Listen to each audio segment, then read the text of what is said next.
It is time to expand minds through movies, TV, sports, and flicks. It is time to boldly go where no podcast has gone before.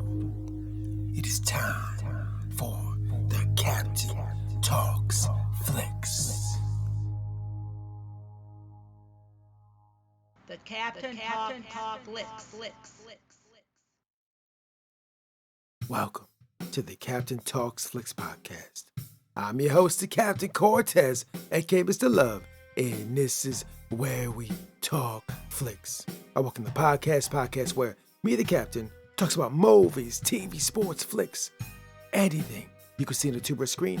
I like to get on here and give my unique perspective, because after 46 years of being on planet Earth, I developed new perspective about these movies, TV, sports, and flicks, and I like to get there and tell about it. Because just maybe you care. And according to the stats, looks like you do care.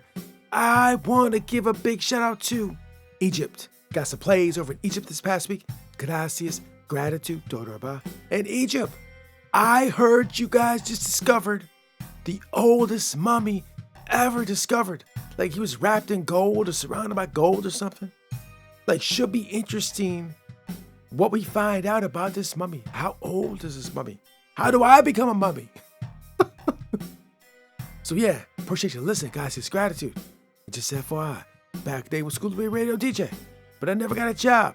I think I never got a job because I just didn't have the willpower. If I would have had the willpower, that would have allowed me to become a radio DJ, but I didn't. And it allowed me to become the greatest podcaster in the Matrix. Subject to debate, might be true, might not be true, but I said it on the internet, so it's gotta be true, right? Because everything on the internet is facts, not facts, true, false, propaganda, fake news, the Matrix, G.I. Joe, Transformers, Doctor Who, Star Trek, Star Wars, Marvel Universe, DC Universe. I don't know. I didn't make the internet. Ask the people that made the internet. So when you're online, just be aware, just watch out. Anyways, I could ramble you all day, but I won't. Let's get right to the podcast. But first, a word from our sponsor. Ladies and gentlemen, Buenos dias. Good morning to you. Are you having a good morning? Maybe it's not even morning when you hear this. It's very possible it's daytime. I don't know, but I'm going to say Buenos dias anyway. So when you have your coffee in the morning, you got a mug and it says good morning, but it doesn't say it in English, it says it in Spanish because sometimes you just want a coffee mug that says Buenos dias. So if you want to drink your coffee and have us say good morning in another language on your mug, we got you. So Buenos dias, have some coffee. If you want the mug, I'll put the link below. Check it out. Now, let's get on the podcast. Ladies and gentlemen, I am back again. And right now I got that raspy, late night, quiet storm voice. Cause it's been a long day of doing stuff that the captain gotta do. The captain does a lot of stuff. The captain is working. I'm working trying to get that passive income.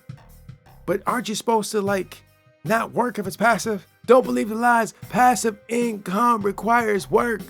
I got all types of passive income, but it takes a lot of work. It doesn't make any sense. How you call passive income if it's work? It should be called working income. I don't know, but I do a lot of it, and that's what I'm doing. So I've been busy all day doing passive income work stuff, trying to increase my wealth. I'm trying to become a millionaire in 6 months. Is it possible? Who knows? The people on the internet say it is. Might be true. You hear it on the internet. I don't know. Anyways, to be serious, I was busy doing stuff today. And I got a little raspy voice because, stay busy, working. The captain always working. So anyways, yeah. But anyways, while I was working this week, I did get the opportunity to watch a film. And it wasn't just any film. I got to take another journey in the wonderful world of the wilderness of mirrors, of the great game, of the spy versus spy, of the espionage. I got to go down that rabbit hole again. And this week, ladies and gentlemen, I got to see the movie, The Falcon and the Snowman. Yeah, The Falcon and the Snowman. One guy has a Falcon and the other guy does a lot of snow.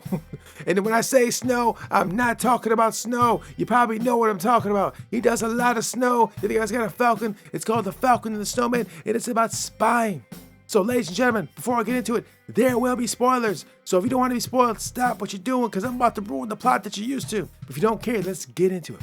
So in the Falcon and the Snowman, we got some young guys. And one of these young guys was going to the church to become some kind of priest or a pastor. I don't know. He was going to work for the church or work in the church or do something with the church. He's like, no, I want to take a different career path. So somehow, some way, he lands a job monitoring communications. So when he's monitoring communications, he has access to a lot of sensitive information. A lot of sensitive information coming his way. And when he's sitting in this sensitive information space, just sitting there looking at the information, somehow, some way in his mind, he's like, you know what? I think we're doing bad stuff, and I want to take this information and I want to give it to somebody else. Not really give it, I want to sell it. When I saw that, I'm like, why would I even think that? I don't even know how your mind gets to that space. But just real quick, a little sidebar here, side note. Over many, many years, people have chosen to get information and give it to other people they're not supposed to give it to. Happens quite a bit. Happens a lot. I don't know how your mind gets to that point. I say, I'm going to take this information to give it to someone I don't give it to so I get some money or I'm mad or whatever. I don't know. But anyways, in this show, this guy wanted to do that. And so he got his buddy to help him with that. His buddy, the drug dealer. Yeah, so when you got information and you're trying to sell it, the first person you want to go to is a drug dealer, bro. That's what you got to get. Go get a drug dealer and he's going to help you sell the information. He already knows how to sell drugs. I mean, selling information is just like selling drugs, right? Isn't that how that works?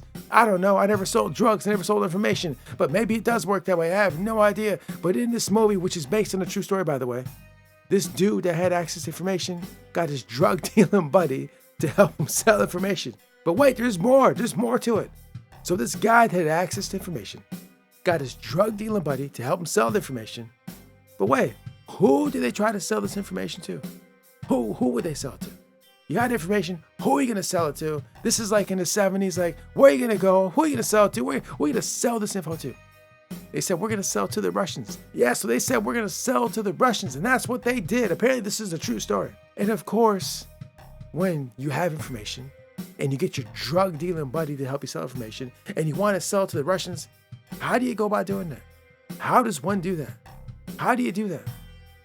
Well, you just go to the embassy and walk right in, apparently, because that's what happened in the show.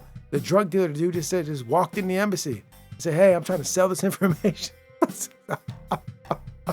I'm no espionage expert. I am no spy expert. I'm no intelligence expert. I don't claim to be one. I don't pretend to be one. But I'm thinking it's probably not the best way to go about doing that. Just walking right up in the embassy and say, hey, I'm going to sell you this. It's so ridiculous. But apparently, this is exactly what happens.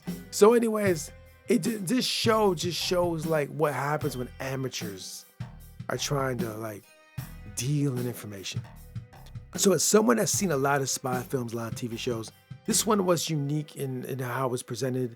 Also because it's from the 80s, the way they told stories back then was a little bit different style as well. I find when I watch these older spy flicks, they're a lot different than the modern stuff. In a good way too, because like I don't know what to expect. I don't know where they're gonna go with it. I've watched quite a few from the 70s and 80s, and I'm never quite sure what direction or where they're gonna go with the story. Because I'm so used to modern storytelling. And sometimes it's comical. Like there were some moments in this show I was just laughing, like, oh my gosh. You know, I don't claim to be an expert in this thing, of course, because I'm not. But I've read a lot about it. I've watched a lot of things, documentaries. I kind of have a little bit of knowledge. And an additional thing as well. And in the movie, the drug dealer guy, like, he's reading spy books and he's highlighting things in the spy books because, like, he's learning how to spy from reading books. It's crazy. Now, as someone that's read tons of spy books, watched tons of spy movies, watched tons of spy documentaries, read tons of spy magazines, read tons of spy articles, read tons. I've consumed so much. Like, I would not even begin to even believe that just because I've read all these things and watched all these things and took so much information that I would even be capable of doing that. But this guy's like highlighting spy books, like with a highlighter, thinking he's gonna know how to do it. He's using the terminology like tradecraft. He's like, oh, check my tradecraft. And then one additional thing too, like he's at this party and he's telling this woman like that what he's doing, like I'm a spy and I do this. Like, why would you do? It's so great. It's absolute madness. Like you're not supposed to tell people if you're doing that. So it's hilarious. Be honest, a lot of it was funny because the Sean Penn character was just hilarious, man. It's just like, oh my gosh, man. Like you're doing everything wrong, bro. The Sean Penn character just did everything wrong. His character movie's just like a how not to do it. Like don't do these things. Like he goes to the embassy initially to make contact with the Russians, and they're like, don't ever come back here again. And he goes back multiple times. They told him, like, don't come to the embassy no more. And he just keeps going back. Like, yeah. And then they told the Sean Penn character, like, okay, when you want to contact us, make sure leave an X at this particular area, right? And he goes to the embassy. He's like, bro, I left the X. Why don't you guys contact me? And then turned to find out it was on the wrong street. Like, it's so crazy. It's so crazy, man. Like, yeah, if you want to know how not to spy, watch this film because everything he's doing is all wrong. It's all wrong, bro. He read all the books. He had the highlighter out, and he's still messing up, bro. He should have had YouTube. Maybe if he would have had YouTube back then, maybe he'd been better at it. But he was not that great. He's hilarious. What should have happened is the guy that had the information should have did it all himself. Because he's just a smart guy. I ain't talk a lot about him, but he's smarter. He probably should have just been doing it all from the jump. I don't know why they had that middleman. I'll be honest, man. If I was him, I wouldn't have got that drug to do. And he's a junkie, too. He's doing all types of drugs. And let me say this. I'm not making fun of the movie. The movie was great. I love the movie. It's fantastic. I didn't even see what was rated on Rotten Tomatoes or any of those places. I don't even know what it's rated. I thought the movie was fantastic. But the Sean Penn character just had me cracking up like, man. And also because I've seen so much spy stuff. And I've seen how it's done. And I've kind of seen, how you probably should do that versus how you shouldn't do that. At least portrayed in the film. And like, he just did everything wrong. They should have called the movie The Falcon and the Bumbling Spy or something like that. Because he was crazy, but it was a crazy buffoonery. It was comical. It was funny. I really enjoyed it. It was great. It was a really good movie. I highly recommend you check it out. If you want to see spy buffoonery, check The Falcon and the Snowman out. It's very crazy. And one additional thing, if you ever thought about spying, you thought about it, like, I don't want to do that. Watch this movie, and you're like, yeah, I ain't doing that. I promise you. So anyways, movie's pretty dope. Check it out. I love spy movies. I love espionage. It's so great. It was good. It was fun. It was available on Tubi. It was available on Freevee. I think it's called Free, whatever. It was on Pluto. It was on all the free streaming sites. So if you want a spy tale from back in the day and see the old school curtains, the old school furniture, old school cars, old school signs, old school computers, you want to see all that, check this movie out. It's very dope. So anyways, this completes the podcast. Thanks for listening, guys. It's gratitude. And until next time, we'll see. Live long and prosper. Spock. The Captain Talks Flicks.